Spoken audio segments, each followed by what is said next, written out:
जीवन में समस्त गुणों के आधार मेरे प्रभु श्री राम।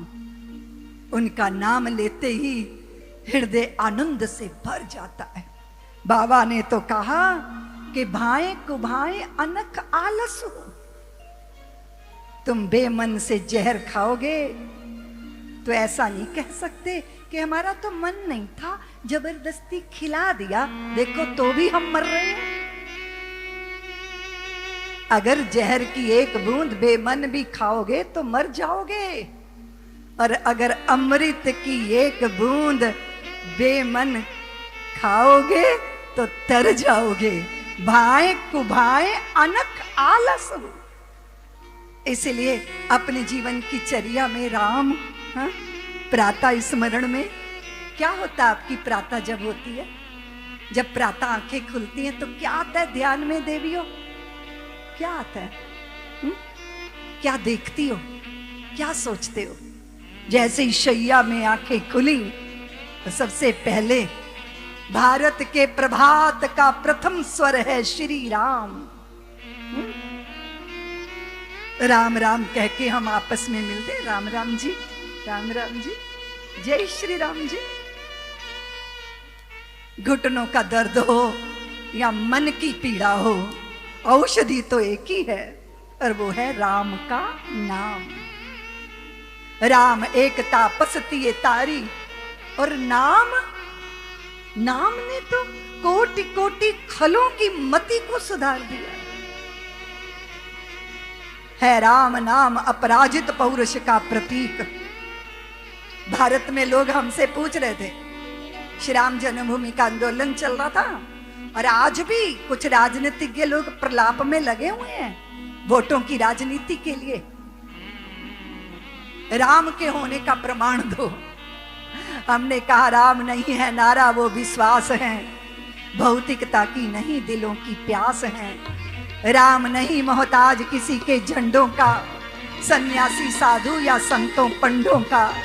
राम नहीं मिलते ईंटों में गारों में, राम मिले निर्धन की आंसू धारों में। राम मिले हैं पंचवटी की छाओं को, राम मिले हैं अंगद वाले पाँवों को।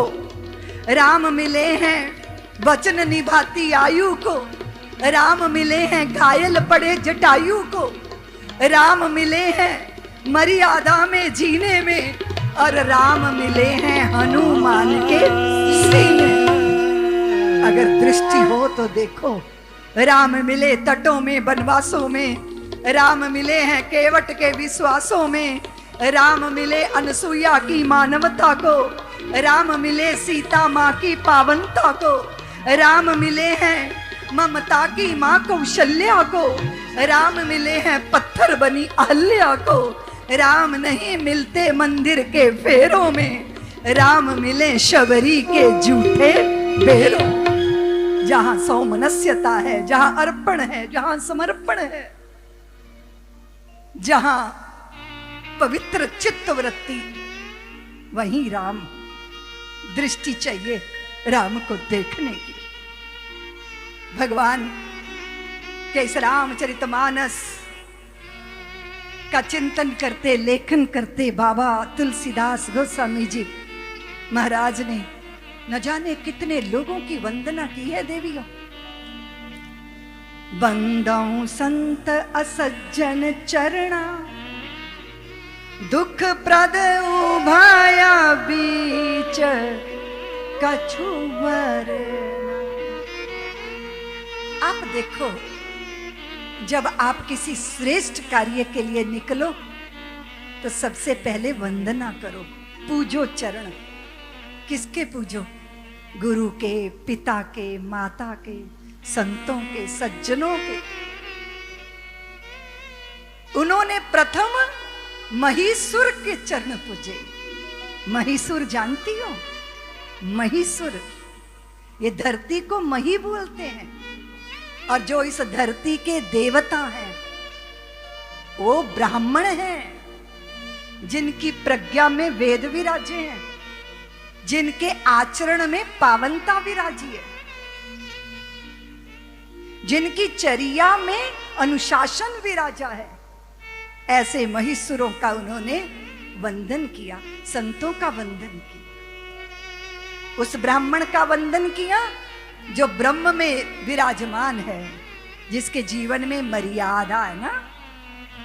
ऐसे तो वैसे बहुत लोग हैं एक्सीडेंटली ब्राह्मण, ब्राह्मणी के घर में पैदा हो गए इसलिए ब्राह्मण, और फिर हथेली पे धरा वो क्या बोलते हैं, क्या बोलते हैं, हाँ? और फिर यूं और फिर यूं और फिर भीतर दबाया और फिर कथा वाचन किया और फिर पोथी पे थूक गिरा। फिर कोई ने कहा कि ये क्या आपके मुख से थूक निकलता है? अरे बोले थूक थोड़ी निकलता है, हमारे मुख से तो जब हम राम कथा कहते हैं तो साक्षात गंगा मैया निकलती है। तो फिर एक बैठा था सभा में, अगले दिन आ गया वो पुड़िया में सफेद सफेद पाउडर लेकर, बोले पंडित जी ये खा लो, व्यास जी जरा ये प्रसाद पालो।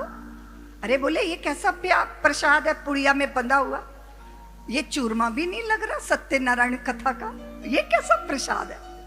अरे बोले मेरे दादाजी कहते कहते मर गए कि बेटा मेरी हड्डियां जरूर गंगा जी में प्रवाहित करना, मुझे अवसर मिला ही नहीं, और जब मैंने कल सुना कि आपके मुख से तो गंगा बहती है तो मैं हड्डियों का चूरा बना के ले आया, फांक जाइए जरा, मेरे दादाजी का उद्धार कर दीजिए। कभी कभी हम अपनी दुर्बलताओं को आदर्श के लबादे उड़ाते हैं। दुर्बलताओं को सोना चांदी पहना के सजाया नहीं जा सकता। अगर चमड़ी के रोग है ना, वो पाउडर से नहीं ढके जा सकते, उनका इलाज होना चाहिए। यहाँ बाबा सबकी वंदना कर रहे हैं, ब्राह्मणों की वंदना की, संतों की वंदना की, उन्होंने असज्जनों की भी वंदना की। और देखो शूल को, अगर फूल को तुम प्यार करते हो तो शूल को तुम झटक नहीं सकते। बताओ ना देवियों, फूल पर हंस के अटकते हो और शूल को झटकते हो, कैसे होगा? तुम पे तो अधिकार सबका बराबर है, याद रखना नरेला वालों, आप पे शूलों का भी अधिकार है, आप पे फूलों का भी अधिकार है। अगर आपने फूलों की डिमांड कर ली है तो शूलों को गले लगाने की तैयारी रखिए, क्योंकि बिना शूलों के फूल 500 कांटों के बीच में एक होता है खिला एक। और याद रखना, अगर चलते चलते पैर में ठोकर लगी है तो उस पत्थर को चूम लेना। बाबा ने यही किया है, गोस्वामी जी ने वंदना की है, असज्जनों की भी, दुष्टों की भी, पापियों की भी। क्यों की है? सुरों की असुरों की क्यों की है? अगर पैर में ठोकर लग जाए तो उस पत्थर को चूम लेना, धन्यवाद देना और कह देना कि जब तू नहीं पैर से टकराया था ना, तब तक मैं बेहोश चल रहा था, तू टकरा गया ना तो मुझे होश आ गया, मुझे होश दिला दिया, इसके लिए तेरा बहुत बहुत धन्यवाद। स्वीकार भाव, इसको क्या बोलते हैं देवियों? स्वीकृति। क्या बोलते हैं? बोलो ना जरा, बोलो ना। सब्सक्राइब करें साध्वी ऋतंभरा जी के YouTube चैनल को, और हमारे वीडियोस को सबसे पहले देखने के लिए बेल आइकन को दबाना ना भूलें।